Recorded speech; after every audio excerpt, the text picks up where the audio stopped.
Ja, je zegt het al stiekem een beetje, zo tussen neus en lippen door, partners. En ja, dat is dus ook echt de reden dat ik deze twee experts wilde interviewen. Want jullie doen echt iets heel bijzonders. En we werken met veel merken samen, maar er zijn 3 dingen die ons echt heel erg opvallen. Jullie werken supergoed samen met sales. Dus jullie zijn het marketingteam en ja, werken samen met de salescollega's. Je doet heel veel met personalisatie en er is iets met die partners. Dus laten we daarmee beginnen.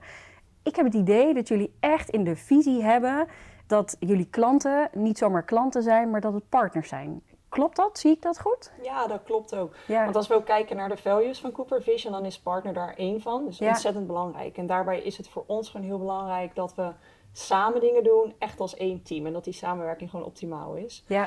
En dat zie je bijvoorbeeld ook terug in een partnership wat wij aanbieden. Dat is het Singles Partnership. Dus eigenlijk klanten die daaraan deelnemen, die worden automatisch een Singles Partner. Ja. En voor deze partners leveren wij eigenlijk een jaarkalender op met meerdere campagnes waar we op focussen. Ja. Al die campagnes staan in het teken van onze daglenzen, de Singles daglenzen. Ja.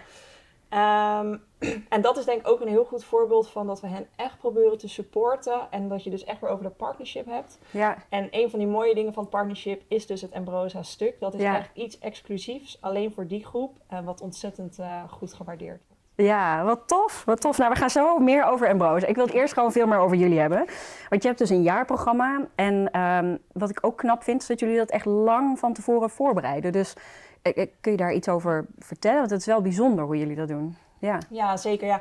Aan het begin van het jaar, op het moment dat we de marketingplannen gaan maken voor het volgende jaar, gaan we kijken van wat zijn de topics die centraal komen te staan. Welke doelgroepen willen we aanschrijven. Want we gaan daarbij echt kijken naar jongevolwassenen. We willen de multivocale doelgroep. Dat is eigenlijk de leeftijd vanaf 40 plus. Als je merkt dat je moeite krijgt met de kleine lettertjes.